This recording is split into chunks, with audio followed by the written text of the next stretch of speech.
Ticket मांग रहा है, लेकिन आप इल्जाम भी लगा रहे हैं, आप वीडियो जारी करके बोल रहे हैं कि जो मौजूदा विधायक हैं वो लोगों को धमका रहे हैं आपके खिलाफ।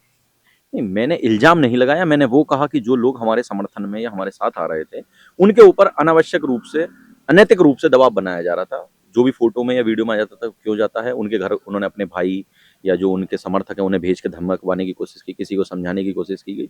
उसलिए मैंने कहा क्योंकि हमारे भी समर्थकों में कहीं मनोबल ना टूटे, हमारे साथियों का मनोबल ना टूटे कि मैं उनका स्टैंड नहीं ले पा रहा, इसलिए मैंने धमकी नहीं, चेतावनी या धमकी नहीं दी। मैंने उनसे एक रिक्वेस्ट के तौर पे ये बात कही कि साहब आप हमारे लोगों को ना धमकाएं, आप विधायक हैं और मैं टिकट मांग रहा हूँ, हम एक ही पार्टी के लिए लड़ रहे हैं, एक ही पार्टी के लिए काम कर रहे हैं, लेकिन अगर इस तरीके से दमनकारी नीति अपनाएंगे तो फिर तो आप कहीं ना कहीं एक भाजपा के ही एजेंट के रूप में काम कर रहे हैं, किसी और को समाजवादी पार्टी से जुड़ने का मौका नहीं देंगे। मान लीजिए आपको समाजवादी पार्टी टिकट दे रही, तो आप चाहेंगे कि छुपाई मिरपा ने वो आपको चुना हो? मैंने क्या कहा, मैं पार्टी के कार्यकर्ताओं से, पार्टी के जो कैडर है, मैं उससे निवेदन करूंगा कि वो चुनाव लड़ाएगी, और उसमें अगर उनको लगता है जो पार्टी आदेश, अब वो तो उनका व्यक्तिगत विचार है, क्या रहता है। संभल लोकसभा सीट में आती है बिलारी विधानसभा। समाजवादी पार्टी के जो सांसद हैं जियाउर रहमान बर्क साहब, उनके भी अच्छे संबंध बताए जाते हैं मौजूदा विधायक से, तो कहीं ना कहीं टिकट में तो उनका भी रोल रहेगा समाजवादी पार्टी के सांसद वो का। एक युवा सांसद हैं और बहुत ही सुलझे हुए और बहुत सरल, मैं मतलब बहुत पसंद करता हूँ, क्योंकि उनका जो व्यवहार है, जितना मैंने देखा है आज तक, और वो मतलब अपने लोगों के लिए हमेशा खड़े रहते हैं। मानते हैं कि मौजूदा विधायक के खिलाफ एंटी इनकम्बेंसी है बिलारी विधानसभा। देखो, ये तो होने के बाद पता चलेगी, मैं अभी तो नहीं कह सकता इस बारे में क्या क्षेत्र है। में तो आप भी घूम रहे हाँ, हैं, तो लोग क्षेत्र आपसे में कहीं ना कहीं बात तो होती होगी लोगों से। थोड़ा सा गुस्सा, थोड़ा सा परिवर्तन चाहते हैं, जितना मैंने देखा है, लोग चाहते हैं कि टिकट में परिवर्तन हो। बहुत सारा वोटर ऐसा है जो समाजवादी पार्टी को वोट करना चाहता है, लेकिन वो प्रत्याशी की वजह से वोट नहीं कर पा रहा, जितना मैंने लोगों में घूमकर देखा है।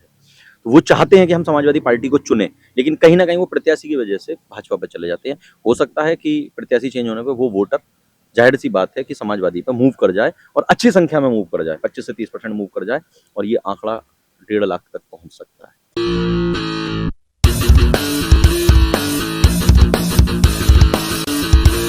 नमस्कार, आदाब। आप देख रहे हैं द हल्ला बोल। देश के सबसे बड़े सूबे उत्तर प्रदेश में विधानसभा चुनाव को लेकर लगातार सरगर्मियां बढ़ रही हैं। सत्ता पर काबिज बीजेपी है, तो बीजेपी को हटाने के लिए समाजवादी पार्टी गठबंधन लगातार मैदान में है।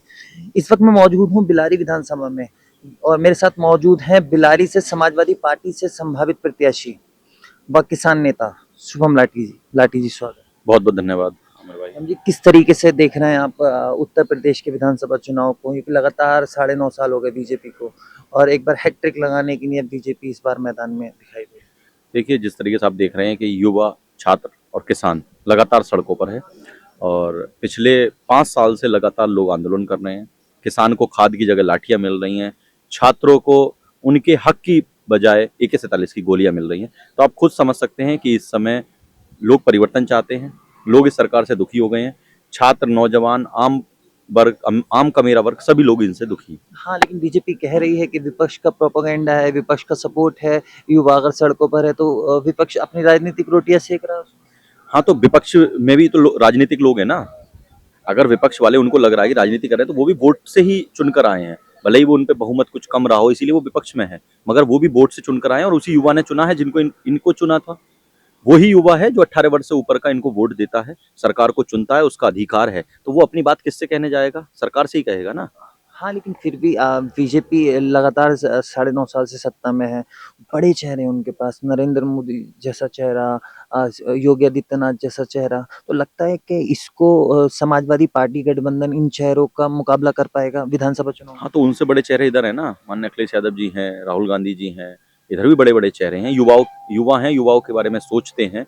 और देखिए, 9.5 साल हो गए हैं, इनकी जुमलेबाजी की सरकार रही है, लगातार ये ठगने का काम कर रहे हैं। किसान को इन्होंने ठगा, नौजवान को ठगा, 2 करोड़ नौकरी का वादा करके कितनी नौकरी दी आपको भी पता है। 80 पेपर लीक हो चुके हैं। ऐसी कोई भर्ती नहीं है जो बिना रुकावट के पूर्ण होती हो। शिक्षक भर्ती का घोटाला रहा। शिक्षक भर्ती 2018 के बाद से कितनी निकली हैं आपको भी पता है, कितने वैकेंसी हैं। लेखपाल के में घोटाला रहा है। तो कहीं ना कहीं इनसे लोग अब त्रस्त हो चुके हैं। हाँ, लेकिन लॉ एंड ऑर्डर को लेकर तो बीजेपी लगातार मुख्यमंत्री हों और लगातार अपनी सभाओं में कह रहे हैं कि यूपी में सब चंगा। हाँ, तो लॉ बिल्कुल एंड ऑर्डर तो बिल्कुल। बहुत मजबूत है बीजेपी की सरकार में, कि समाजवादी पार्टी पर इल्ज़ाम लगता रहता है कि उनके राज में लॉ एंड ऑर्डर की स्थिति बहुत खराब रहती है। तो कितना लॉ एंड ऑर्डर चंगा है ये आपको भी दिख रहा है। हत्याएं सड़कों पर हो रही हैं, लोग सड़कों पर मारे जा रहे हैं। लोगों को इस समय क्राइम का नजरिया तरीका बदल गया। जिस डिजिटल इंडिया की ये बात करते हैं, उसी डिजिटल इंडिया में लोगों के बैंक अकाउंट खाली हो रहे हैं, करोड़ों करोड़ों रुपए लोगों के साथ ठगी हो रही है। उस पर क्या सरकार कर पा रही है? डकैती का तरीका चेंज हो गया है। लॉ एंड ऑर्डर में क्या सुधार आया है? लॉ एंड ऑर्डर में इतना सुधार आया है कि जब छात्र आंदोलन करता है तो आप उस पर गोलियां चलाते हैं, लाठियां भांजते हैं। आप जो लोग अपनी बात कहना चाहते हैं उन्हें उठाकर जेल में बंद कर दिया जाता है। ये लॉ एंड ऑर्डर में सुधार हुआ है। हाँ, लेकिन छात्र आंदोलन का जो जो असर दूसरे प्रदेशों में देखने को मिला, कहीं न कहीं कहा जा रहा है कि मुख्यमंत्री की योगी आदित्यनाथ की डर की वजह से उत्तर प्रदेश में वो चीज़ें देखने को ही नहीं मिली। तो नहीं, मानते हैं कि आप डर डर है बीजेपी से यहाँ के युवाओं को? नहीं, आप देखिए इलाहाबाद में आंदोलन हुआ। हमने अभी पीछे यूनिवर्सिटी के खिलाफ मुरादाबाद में आंदोलन किया। उत्तर प्रदेश का न जाने कितना तमाम युवा जंतर मंतर पर आंदोलन में गया। अगर उसे डर होता तो शायद वो घर से ना निकल पाता। पुलिस ने हाउस अरेस्टिंग करने की कोशिश की गई, रोकने की कोशिश की, लेकिन युवा कहाँ रुका, जंतर मंतर तक गया। सबसे ज्यादा अगर भागीदारी रही वहां पर, आप एक वीडियो भी देखेंगे, उसमें पूछा जा रहा था कि उत्तर प्रदेश के कितने लोग हैं, तो सबसे ज्यादा हाथ जो उठे थे उत्तर प्रदेश से उठे थे। सबसे ज्यादा नेताओं की भागीदारी, सबसे ज्यादा सामाजिक लोगों की भागीदारी उत्तर प्रदेश से रही है। उत्तर प्रदेश से रही है। पिलारी विधानसभा को लेकर अब मैं आपसे बात करता हूँ। पिलारी विधानसभा से आप समाजवादी पार्टी से टिकट मांग रहे हैं। समाजवादी पार्टी के यहाँ पर 3 बार से लगातार विधायक हैं। तो आप किस बल पर आप मतलब बिलारी से टिकट मांग रहे हैं समाजवादी पार्टी का? देखिए, चुनाव में आपको किसी बल की आवश्यकता नहीं होती है, आपको अपने लोगों की आवश्यकता होती है, उनके मुद्दों पर बात करने की आवश्यकता होती है। मैं जिन मुद्दों पर चुनाव मैदान में आना चाहता हूँ, मुझे लगता है कि इन मुद्दों पर भी बात होनी चाहिए। उसमें सबसे पहली प्राथमिकता युवा है, फिर किसान है। युवा इसलिए क्योंकि मैं भी एक युवा हूँ। आप देखिए कि यूथ के लिए सबसे ज़्यादा ज़रूरी है शिक्षा, और शिक्षा के साथ-साथ अगर आप नौकरी की तैयारी करेंगे, तो आज आप किसी भी ऐसी नौकरी में जाते हैं, जिसे बेल्ट की नौकरी कहा जाता है, चाहे वो बीएसएफ हो, आर्मी हो, सीआईएसएफ हो, पुलिस हो, पीएससी हो, किसी की भी आप अगर तैयारी करते हैं, तो उसके लिए आपको फिजिकल की बहुत ज़रूरत है। और फिजिकल की तैयारी के लिए यहाँ पर ना तो कोई अच्छा मैदान है, ना ही कोई दुरुस्त व्यवस्था है, ना ही कोई अच्छी लाइब्रेरी है, ना ही कोई ऐसा शिक्षण संस्थान है जहाँ से यूथ अपनी तैयारी कर सके। तो इसके लिए मैं एक, चाहे जन आंदोलन मान लीजिए या उस पर अपनी बात कहना चाहिए, उन सब चीज़ों को लेकर मैं चुनाव लड़ना चाहता हूँ। हाँ, लेकिन जो मौजूदा विधायक हैं फ़हीम इरफ़ान साहब लगातार 3 बार से विधायक हैं, अच्छा काम कर रहे हैं बिलारी क्षेत्र में, तो समाजवादी उनका टिकट क्यों काटेगी? देखिए टिकट काटना या नहीं काटना ये तो पार्टी नेतृत्व का काम है। लेकिन ऐसा भी तो कोई नहीं है कि अगर वहाँ कहीं पर कोई 3 बार से विधायक है तो कोई और उस पार्टी से टिकट नहीं माँगेगा। ये तो लोकतंत्र में या संविधान में कहीं नहीं लिखा हुआ है कि मौजूदा सीट पर अगर कोई विधायक है तो कोई अन्य पार्टी से दावेदारी नहीं कर सकता या अन्य अपने टिकट माँग नहीं सकता। हाँ, लेकिन आप टिकट माँग रहे हैं, लेकिन आप इल्ज़ाम भी लगा रहे हैं, आप वीडियो जारी करके बोल रहे हैं कि जो मौजूदा विधायक हैं वो लोगों को धमका रहे हैं आपके खिलाफ। नहीं, मैंने इल्ज़ाम नहीं लगाया, मैंने वो कहा कि जो लोग हमारे समर्थन में या हमारे साथ आ रहे थे, उनके ऊपर अनावश्यक रूप से, अनैतिक रूप से दबाव बनाया जा रहा था। जो भी फ़ोटो में या वीडियो में आ जाता था, क्यों जाता है, उनके घर उन्होंने अपने भाई या जो उनके समर्थक हैं, उन्हें भेज के धमकवाने की कोशिश की, किसी को समझाने की कोशिश की गई। उसलिए मैंने कहा क्योंकि हमारे भी समर्थकों में कहीं मनोबल ना टूटे, हमारे साथियों का मनोबल ना टूटे कि मैं उनका स्टैंड नहीं ले पा रहा, इसलिए मैंने धमकी नहीं, चेतावनी या धमकी नहीं दी। मैंने उनसे एक रिक्वेस्ट के तौर पे ये बात कही कि साहब आप हमारे लोगों को ना धमकाएं। आप विधायक हैं और मैं टिकट मांग रहा हूँ। हम एक ही पार्टी के लिए लड़ रहे हैं, एक ही पार्टी के लिए काम कर रहे हैं। लेकिन अगर इस तरीके से दमनकारी नीति अपनाएंगे तो फिर तो आप कहीं ना कहीं एक भाजपा के ही एजेंट के रूप में काम कर रहे हैं, किसी और को समाजवादी पार्टी से जुड़ने का मौका नहीं देंगे। नहीं देंगे। मान लीजिए समाजवादी पार्टी है, वो मौजूदा विधायक को फिर टिकट देती है, तो आप उनको चुनाव लड़ाएँगे? नहीं, मैं पार्टी को चुनाव लड़ाऊंगा, मैं किसी व्यक्ति को चुनाव क्यों नहीं लड़ाने आया हूँ। यानी कि अगर साहब फ़हीम इरफ़ान को दोबारा जहाँ भी मेरी ड्यूटी समाजवादी पार्टी लगाएगी, ज़रूरी थोड़ी ना है कि क्या करेगी, समाजवादी पार्टी ही तय करेगी मुझे क्या करना होगा चुनाव में, मुझे कहाँ पर किस तरीके से मेरी भूमिका रहेगी, वो पार्टी तय करेगी, मैं थोड़ी ना तय करूँगा। पार्टी आपसे कहा आपको बिलारी में ही रहकर चुनाव लड़ाना है, जो पार्टी का हुक्म होगा वो माना जाएगा। यानी कि फ़हीम इरफ़ान को चुनाव लड़ाएँगे फ़हीम ज़रूर। इरफ़ान को चुनाव नहीं लड़ाएँगे, जो पार्टी कहेगी। क्या पता फ़हीम इरफ़ान का टिकट ही ना हो, किसी और का हो, तब क्या होगा? तब क्या होगा? मैं आपसे सवाल पूछना चाहता अच्छा, हूँ कि मान लीजिए हम दोनों के अलावा किसी तीसरे व्यक्ति का टिकट होता है, तब क्या करेंगे? क्या फ़हीम इरफ़ान उन्हें चुनाव लड़ाएँगे या मैं उन्हें चुनाव लड़ाऊँगा? ये तो पार्टी तय करेगी वो ड्यूटी हमारी कहाँ लगाती है। अच्छा, मान लीजिए आपको समाजवादी पार्टी टिकट दे रही है, तो आप चाहेंगे कि जो फ़हीम इरफान है वो आपको चुना हो? मैंने क्या कहा, मैं पार्टी के कार्यकर्ताओं से, पार्टी के जो कैडर है, मैं उससे निवेदन करूँगा कि वो चुनाव लड़ाएगी और उसमें अगर उनको लगता है जो पार्टी आदेश, अब वो तो उनका व्यक्तिगत विचार है क्या रहता है, पार्टी का जो आदेश रहेगा वो पार्टी, अगर वो पार्टी को मानने वाले हैं तो जो पार्टी कहेगी उनको भी मानना होगा और मुझे भी मानना होगा। हाँ, लेकिन फिर भी एक एक बिलारी में मैं लोगों से मिला, एक लोग कहते हैं कि पुराने विधायक हैं, वालिद भी उनके विधायक रहे, आज़म खान के करीबी माने जाते हैं, चुनिंदा आज़म खान के करीबी लोगों में है, तो उनका टिकट काटना इस सीट पर, तो ये तो एक नहीं तो बहुत मैं बड़ी कौन हूँ काटने वाला यार, मैं तो टिकट मांग रहा हूँ। टिकट काटना नहीं काटना ये पार्टी तय करेगी, मैं नहीं तय कर सकता। मैं कैसे तय कर सकता आप हूँ? मैं टिकट मांग रहे हैं तो कटवाने की कोशिश तो आप नहीं, मैं करेंगे। कटवाने के लिए, मैं तो अपने लिए मांग रहा हूँ। अब कट के मिलेगा, स्किप करके मिलेगा, स्वैप करके मिलेगा, वो पार्टी तय करेगी, मैं कैसे तय कर सकता हूँ? तय करूँगा। संभल लोकसभा सीट में आती है बिलारी विधानसभा। समाजवादी पार्टी के जो सांसद हैं ज़ियाउर रहमान बर्क साहब, उनके भी अच्छे संबंध बताए जाते हैं मौजूदा विधायक से, तो कहीं न कहीं टिकट में तो उनका भी रोल रहेगा समाजवादी पार्टी के वो सांसद का। एक युवा सांसद हैं और बहुत ही सुलझे हुए और बहुत सरल, मुझे, मैं मतलब बहुत पसंद करता हूँ क्योंकि उनका जो व्यवहार है, जितना मैंने देखा है आज तक, और वो मतलब अपने लोगों के लिए हमेशा खड़े रहते हैं और बड़े ही सरल व्यवहार है उनका, बहुत ही सादगी भरा व्यवहार है और बड़े सरलता से ही अपनी बात कहते हैं। हमेशा उन्होंने यूथ की आवाज़ संसद में भी उठाई है, अभी भी वो छात्र आंदोलन पर बोले थे, पहले भी जब मुद्दा आया था तब भी वो शिक्षा पर बोले हैं। और देखिए उनका लोकसभा क्षेत्र है, ये तो वो तय करेंगे कि वो क्या मतलब क्या है, लेकिन वो सांसद हैं, एक विधायक है, तो ज़ाहिर सी बात है करीब होना लाजमी है।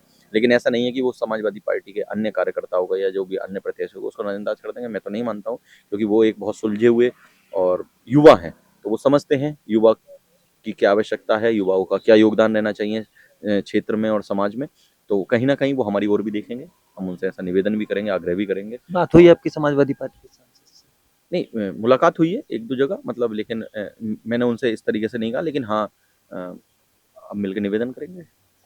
हाँ, लेकिन बिलारी विधानसभा की मैं बात करूँ, बड़ी संख्या में मुस्लिम मतदाता हैं, जाट बिरादरी से आप आते हैं, तो लगता है कि मुस्लिम बिरादरी जाट बिरादरी को सपोर्ट करेगी इस विधानसभा क्यों, क्षेत्र इसमें में? ऐसी कोई खाई-खुदी हुई है क्या?